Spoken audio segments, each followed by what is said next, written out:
നമസ്കാരം. കിറ്റക്സ് സാബുവിനെ നാടുകടത്തുന്നതുമായി ബന്ധപ്പെട്ട വിഷയങ്ങൾ ചൂടുപിടിച്ച് നടക്കുകയാണ്. ആദ്യം മുതൽ കിറ്റക്സിൻ്റെ ഉടമ സാബു പറഞ്ഞിരുന്നത് താൻ പരിശോധനകൾക്കെതിരല്ല, പരിശോധനകളുടെ ഫലം അറിയാൻ പോലും സാധിക്കുന്നില്ല. തനിക്കെതിരെ നിരന്തരം പരിശോധനകൾ നടത്തുമ്പോൾ ആ പരിശോധനയിൽ കണ്ടെത്തിയ ഫലമെന്ത്, ഏതെല്ലാം നിയമവിരുദ്ധ പ്രവർത്തികൾ താൻ ചെയ്തു എന്ന് വ്യക്തമാക്കണമെന്നാണ് സാബു ആവശ്യപ്പെടുന്നത്. എന്നാൽ നിരന്തരമായി പരിശോധനകളല്ലാതെ ഒരു ഫലവും ഒരിക്കലും പുറത്തു വരുന്നില്ല. ഇപ്പോൾ ഏറ്റവും ഒടുവിൽ മലിനീകരണ നിയന്ത്രണ ബോർഡ് അടക്കമുള്ള ആരോഗ്യവകുപ്പ് അടക്കമുള്ള പരിശോധനാ ഫലം പുറത്തു വരുമ്പോൾ അവിടെ നിയമലംഘനങ്ങളൊന്നും ഇല്ല എന്ന് വ്യക്തമാകുന്നു. ഞാൻ മുൻപ് സൂചിപ്പിച്ചിരുന്നു, കിറ്റക്സിനെ അങ്ങനെ കാര്യമായ നിയമലംഘനത്തോടു കൂടി ഒരു സ്ഥാപനം നടത്താൻ സാധ്യമല്ല. മറ്റൊന്നുകൊണ്ടുമല്ല, രാഷ്ട്രീയക്കാർക്ക് നക്കാപ്പിച്ച കൊടുത്ത് നിയമലംഘനം നടത്തി ലാഭമുണ്ടാക്കുന്ന കച്ചവടങ്ങൾ ഇവിടെയുണ്ട്. എന്നാൽ കിറ്റക്സ് സാബുവിൻ്റെ ഈ കച്ചവടത്തിന് അത് സാധ്യമല്ല. കാരണം അദ്ദേഹം 100% കയറ്റുമതി ബിസിനസ് ചെയ്യുന്ന ഒരു ഗാർമെൻറ്റ്സ് ഉടമയാണ്. അതായത് അമേരിക്കയിലെ വാൾമാർട്ട് അടക്കം പാശ്ചാത്യ രാജ്യങ്ങളിലെ പ്രധാനപ്പെട്ട പല ബ്രാൻഡുകളും നിർമ്മിച്ചു കൊടുക്കുന്നത് ഈ കിറ്റക്സ് ഗാർമെൻറ്റ്സ് ആണ്. അതായത് അത് പലതും വിറ്റുപോകുന്നത് ആ ബ്രാൻഡുകളിലാണ്. ആ ബ്രാൻഡുകളിൽ നിർമ്മിക്കുന്നത് കിറ്റക്സിലാണെങ്കിലും അത് കിറ്റക്സിൻ്റെ ഉൽപ്പന്നമായല്ല പലപ്പോഴും വിറ്റുപോകുന്നത്. അതുകൊണ്ട് തന്നെ അമേരിക്കൻ ഗവൺമെൻറ്റിന് ഒരു സ്റ്റാൻഡേർഡ് ഉണ്ട്. ആ സ്റ്റാൻഡേർഡ് അവർ ഉൽപ്പാദിപ്പിക്കുന്ന ഉൽപ്പന്നത്തിന് മാത്രമല്ല, ആ ഉൽപ്പാദനശാലയുടെ നിലവാരത്തിനും ബാധകമാണ്. അതായത് മിനിമം സാലറി കൊടുക്കണം, അന്തരീക്ഷം ശരിയായിരിക്കണം, പരിസ്ഥിതി മലിനീകരിക്കാൻ സാധ്യമല്ല, ആരെയും ചൂഷണം ചെയ്യാൻ പാടില്ല. ഇത്തരത്തിൽ നിരവധി നിബന്ധനകളുടെ അടിസ്ഥാനത്തിൽ പ്രവർത്തിക്കുന്ന സ്ഥാപനങ്ങളിൽ നിന്ന് മാത്രമേ അമേരിക്കൻ കമ്പനികൾ സാധനങ്ങൾ വാങ്ങൂ. അല്ലെങ്കിൽ അവിടെ അത് പൊളിറ്റിക്കൽ കറക്റ്റ്നെസ്സിൻ്റെ ഭാഗമായി വിഷയമാകും, നിർത്തേണ്ടി വരും. പലപ്പോഴും ബംഗ്ലാദേശ് പോലെയുള്ള രാജ്യങ്ങളിൽ വില കുറഞ്ഞ ഉൽപ്പന്നങ്ങൾ ലഭ്യമായിട്ടും ഈ അമേരിക്ക മുതലായ രാജ്യങ്ങളിലെ കമ്പനികൾ അവിടെ ഓർഡർ കൊടുക്കാതിരിക്കുന്നത് ഈ അടിസ്ഥാന സൗകര്യങ്ങൾ അവിടെ ഇല്ലാത്തത് കൊണ്ടാണ്. അതുകൊണ്ടാണ് സാബു വാസ്തവത്തിൽ രാഷ്ട്രീയക്കാർക്ക് നക്കാപ്പിച്ച കൊടുക്കാതിരുന്നത്. രാഷ്ട്രീയക്കാർക്ക് നക്കാപ്പിച്ച കൊടുക്കണമെങ്കിൽ നിയമം ലംഘിച്ച് ആ നക്കാപ്പിച്ചയേക്കാൾ കൂടുതൽ ലാഭമുണ്ടാക്കണം. ഇവിടെ നിയമലംഘനം സാബുവിൻ്റെ അജണ്ടയിലില്ല. അപ്പോൾ പിന്നെ എന്തിന് നക്കാപ്പിച്ച കൊടുക്കണം എന്നതാണ് സാബുവിൻ്റെ ചോദ്യം. എന്തായാലും സാബു പറയുന്നതാണ് ശരി. അന്വേഷണത്തിൽ ഒരു കുഴപ്പവുമില്ല എന്ന് കണ്ടെത്തിയിരിക്കുന്നു ഇപ്പോൾ. എന്നാൽ മുഖ്യമന്ത്രി പിണറായി വിജയനും വ്യവസായ മന്ത്രി രാജീവും ഒന്നും അത് ശരിവയ്ക്കുന്നില്ല. അവരിപ്പോഴും കേരളത്തെ അപമാനിക്കുന്നതിനുള്ള ഒരു ഗൂഢാലോചനയുടെ ഭാഗമാണ് കിറ്റക്സ് സാബുവിൻ്റെ ഈ പ്രസ്താവന എന്ന നിലപാടിൽ ഉറച്ചു നിൽക്കുന്നു. സാബു പറഞ്ഞതുപോലെ വേണ്ടതുപോലെ ചർച്ച ചെയ്യുകയോ വേണ്ടതുപോലെ അന്വേഷിക്കുകയോ പ്രശ്നപരിഹാരത്തിന് ശ്രമം നടത്തുകയോ ഒന്നും ചെയ്യാതെ ന്യായീകരിക്കുന്നതിന് ശ്രമിക്കുകയാണ് സർക്കാരും മുഖ്യമന്ത്രിയും. സാബുവിനെ കുറ്റപ്പെടുത്തിക്കൊണ്ട് കേരളം ഒരു സ്വർഗഭൂമിയാണ് എന്ന് സ്ഥാപിക്കുന്നതിന് വേണ്ടി പിണറായി വിജയൻ ഒരു ട്വീറ്റ് നടത്തിയിരുന്നു. ആ ട്വീറ്റ് വ്യവസായിയായ RP ഗോയങ്കയുടെ ഒരു കമന്റ് റീട്വീറ്റ് ചെയ്തുകൊണ്ടാണ്.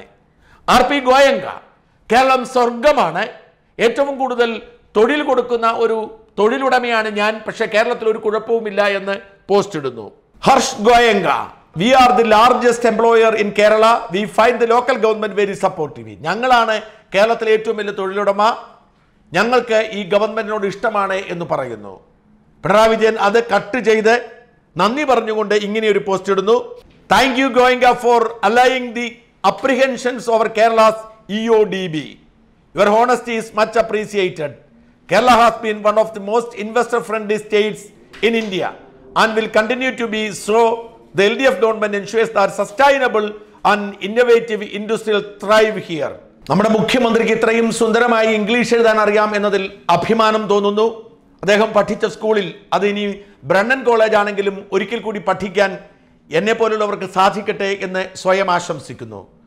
എന്തായാലും ഈ ഗോയങ്ക എന്തുകൊണ്ടായിരിക്കും പൊടുന്നനെ കിറ്റക്സ് സാബുവിനെ തള്ളി പറഞ്ഞുകൊണ്ട് ഇന്ത്യയിലെ ഏറ്റവും മികച്ച നിക്ഷേപ സൗഹൃദ സംസ്ഥാനമായി പ്രഖ്യാപിച്ചത്? ഒരു തർക്കവും വേണ്ട. കോടിക്കണക്കിന് രൂപയുടെ ലാഭം, ശതകോടികളുടെ ലാഭം ഈ പ്രസ്താവന വഴി ഗോയങ്ക ഉണ്ടാക്കിയിരിക്കുന്നു. കാരണം നമുക്കറിയാം, കേരളത്തിലെ വിവാദമായ ഹാരിസൺ മലയാളം പ്ലാന്റേഷൻസ് എന്ന് പറയുന്ന പാട്ടക്കാലാവധി കഴിഞ്ഞിട്ടും മുതലാളിമാർ കയ്യിൽ വെച്ചുകൊണ്ടിരിക്കുന്ന ഈ സ്ഥാപനത്തിൻ്റെ ഉടമ ഗോയങ്കയാണ്. ഗോയങ്ക സഹോദരങ്ങളാണ് ഈ ഹാരിസൺ മലയാളം പ്ലാന്റേഷൻ എന്ന് പറയുന്ന കേരളത്തിൽ അങ്ങോളം ഇങ്ങോളമുള്ള ഏതാണ്ട് 76,769 ഏക്കർ ഭൂമിയുടെ ഉടമകൾ. ഈ 76,769 ഏക്കർ ഭൂമിയും നിയമവിരുദ്ധമാണ്. കാരണം ബ്രിട്ടീഷുകാർ നാട് വിട്ടു പോയപ്പോൾ നമ്മുടെ നാടിൻ്റെ പ്രദേശമായി മാറേണ്ട, നമ്മുടെ നാടിൻ്റെ ഭാഗമായി മാറേണ്ട ഒരു ഭൂമിയാണ് ഈ ഹാരിസൺ മലയാളം പ്ലാന്റേഷൻ്റേത്. പിന്നീട് ഭൂപരിഷ്കരണ നിയമം വന്നപ്പോഴും അത് തോട്ടം എന്ന പരിധിയിൽ പെടാതെ സാധാരണക്കാർക്ക് വീതിച്ചു കൊടുക്കേണ്ടതാണ് മിച്ച ഭൂമിയായി. അതിനെയൊക്കെ മറികടന്ന് നിയമവിരുദ്ധമായി അത് ഒരു കമ്പനി തട്ടിക്കുട്ടിയുണ്ടാക്കി ആ കമ്പനിയുടെ പേരിലേക്ക് മാറ്റി കൈവശം വെച്ചിരിക്കുകയാണ് ഈ ഗോയങ്ക. നമുക്കറിയാം, ഒരു ഭൂമി ആരുടെയെങ്കിലും പേരിലുണ്ടെങ്കിൽ ആ ഭൂമി നമുക്ക് ഒരു കമ്പനിയുടെ ഉടമസ്ഥാവകാശം മാറിയത് കൊണ്ട് ഈ ഭൂമിയുടെ ഉടമസ്ഥാവകാശം മാറില്ല, ആ കമ്പനിയുടെ പേരിലേക്ക് എഴുതണം. ഇവിടെ അങ്ങനെയല്ല. ഒരു ബ്രിട്ടീഷ് കമ്പനി നിയമവിരുദ്ധമായപ്പോൾ ഒരു ഇന്ത്യൻ കമ്പനി പുതുതായി രൂപീകരിക്കുകയും ആ ബ്രിട്ടീഷ് കമ്പനി അത് വിഴുങ്ങുകയും ചെയ്യുന്നു. അതോടെ പുതിയ ഇന്ത്യൻ കമ്പനിയുടെ ഉടമസ്ഥയിലാവുന്നു ഈ ഹാരിസൺ മലയാളം പ്ലാന്റ്. ഇത് നിയമവിരുദ്ധമാണ്. മാത്രമല്ല, പാട്ടക്കാലാവധി കഴിഞ്ഞു. പിന്നീട് പാട്ടക്കാലാവധി കഴിയുമ്പോൾ ഇത് സർക്കാരിലേക്ക് തിരിച്ചു വരേണ്ടതാണ്. അവരെന്ത് ചെയ്തു? വ്യാജ പട്ടയത്തിലൂടെ കുറേയൊക്കെ സ്വന്തമാക്കി, ചിലത് പട്ടയമില്ലാതെ കൊണ്ടുവച്ചിരിക്കുന്നു, ബാക്കി ചിലത് അവർ മറിച്ചു വിറ്റു. നമുക്കറിയാം, KP യോഹന്നാന്റെ ചെറുവള്ളി എസ്റ്റേറ്റ് അടക്കമുള്ളവർ നിയമവിരുദ്ധമായി വാങ്ങിയിരിക്കുന്നത് സർക്കാരിൻ്റെ ഭൂമിയാണ്. അതായത് ഈ 76,769 ഏക്കർ ഭൂമി അനധികൃതമായി കൈവശം സൂക്ഷിക്കുമ്പോൾ ആ ഭൂമിയുടെ വില നമുക്കറിയാൻ പറ്റും, ശതകോടികളുടേതാണ്. അതിന് സംരക്ഷണം ഉറപ്പാക്കുന്നതിന് വേണ്ടിയാണ് കിറ്റക്സ് സാബുവിനെ ചതിച്ചുകൊണ്ട് ഗോയങ്ക ചാടി വീണത്. ഈ ഭൂമിയുടെ കണക്ക് നോക്കുക. അതിൽ 59,363 ഏക്കർ ഒരു രേഖയുമില്ല. അതിപ്പോൾ പുറമ്പോക്ക് ഭൂമിയാണ്. പക്ഷെ ഹാരിസിന്റെ കയ്യിലിരിക്കുന്നു. 12,568 ഏക്കർ ഭൂമി വ്യാജ പട്ടയത്തിന്റെ പുറത്താണ്. 29,000 ഏക്കർ ഭൂമിയുടെ പേരിൽ കേസ് നിൽപ്പുണ്ട്. ഇതൊന്നും പറഞ്ഞിരിക്കുന്ന രാജമാണിക്യം എന്ന് പറയുന്ന സർക്കാരിന്റെ ഒരു കമ്മീഷന്റെ കണ്ടെത്തലുകളാണ്. എന്നാൽ ആ രാജമാണിക്യം കമ്മീഷനെ സാങ്കേതികമായി അസാധുവാക്കിക്കൊണ്ട് ഇപ്പോഴും ഈ ഗോയങ്ക ഈ സ്വത്തിന്റെ മേലുള്ള അവകാശം ഉറപ്പിച്ചു നിർത്തിയിരിക്കുന്നു. അതിൽ നിന്ന് അവർ അനധികൃതമായി വിറ്റ ചെറുവള്ളി എസ്റ്റേറ്റിൽ വിമാനത്താവളം പണിയാൻ ഭൂമിക്ക് വില സർക്കാർ കൊടുക്കുന്നു, സർക്കാർ ഭൂമിക്ക്. അത്തരം തിരിമറികൾ ഇവിടെ നടന്നുകൊണ്ടിരിക്കുമ്പോൾ അതിൻ്റെയൊക്കെ പശ്ചാത്തലത്തിൽ വേണം ഈ ഗോയങ്കയുടെ പ്രസ്താവനയെ കാണാൻ. അതെ, പിണറായി വിജയനെ ഒന്ന് സ്തുതിച്ചത് വഴി ഗോയങ്കയ്ക്ക് കോടികളുടെ ലാഭമാണ് ഉണ്ടായിരിക്കുന്നത്. അങ്ങനെ കോടികളുടെ ലാഭം ഉണ്ടാകുന്നവരൊക്കെ പിണറായിയെ സ്തുതിച്ചുകൊണ്ടേയിരിക്കും.